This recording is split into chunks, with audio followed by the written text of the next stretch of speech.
My boyfriend and I just went to this Vietnamese restaurant and had like the strangest experience ever in the whole wide.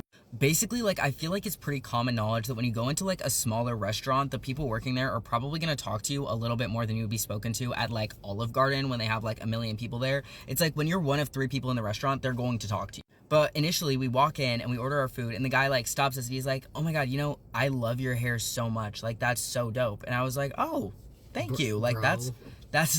thanks." Oh yeah, he was like, "Bro, your hair, like, blah, blah, blah." Like, thanks, bro, thank you.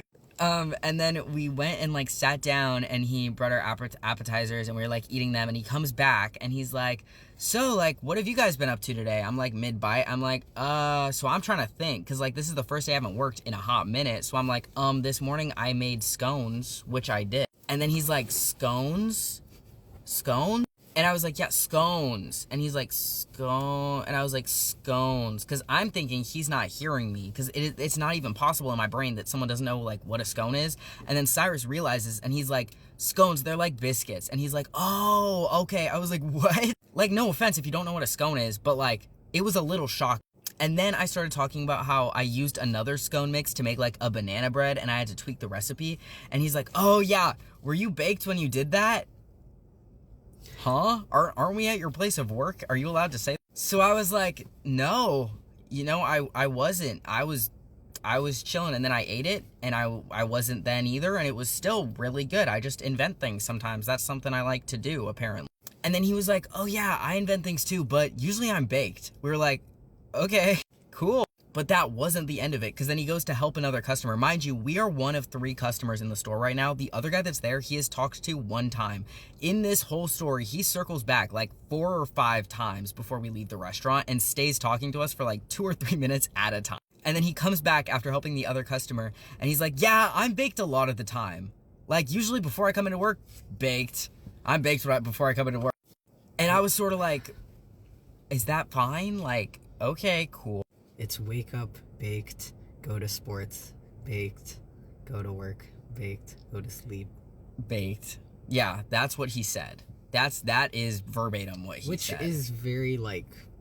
Which is fine. Yeah, it's fine. But I'm like... Wait, I don't want to dox it, but it's like Pacific Northwest quarter. Yeah, and I'm kind of like, are you allowed to be saying that on the clock, though? Like, it's fine with me, but like, is it fine with your boss?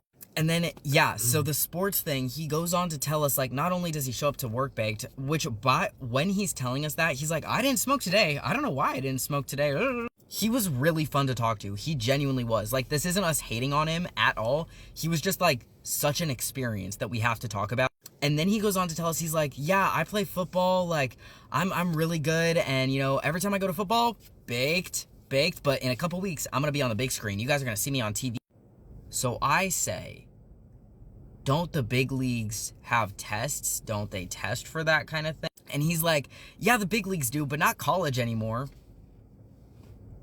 I'm thinking like, but in 2 weeks but then I just forget. Because then he starts telling us how like when he goes to football, he like is faster and better and performs so much better when he's baked. And we're like, so like if your performance, even if it's just placebo, like in your head depends on how baked you are, isn't that kind of grounds for concern if you want to get in the big leagues where they test for that stuff?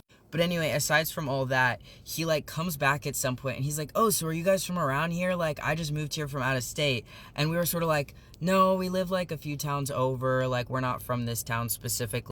And then he was talking about how like weird it is to be in a new area and not know as many people. And I was like, oh, Cyrus kind of understands that because he like just moved from another city that's further away. So he gets that.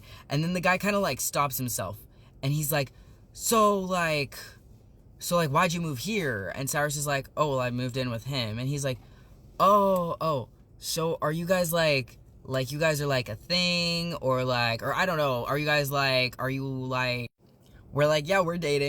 He's like, oh, okay, cool. And then he leaves us alone for like 10 minutes, which is the longest he had left us alone the entire time we'd been in the restaurant.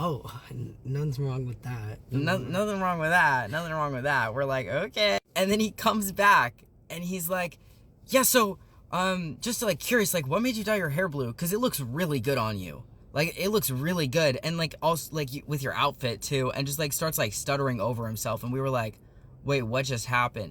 And then it kind of hit us like, maybe he was low-key interested, but like in a sort of like California DL way. I thought that immediately. Okay, Cyrus clocked it and I'm dumb, I guess. Right, Cyrus? Yeah. Anyway, it was a really funny experience, and I hope that guy gets into the big leagues for football with no concussions. With the cute emo boyfriend. Yeah, I hope he finds a cute little emo boyfriend for his football games. Just little. With pom-poms or cheerleading. Yeah.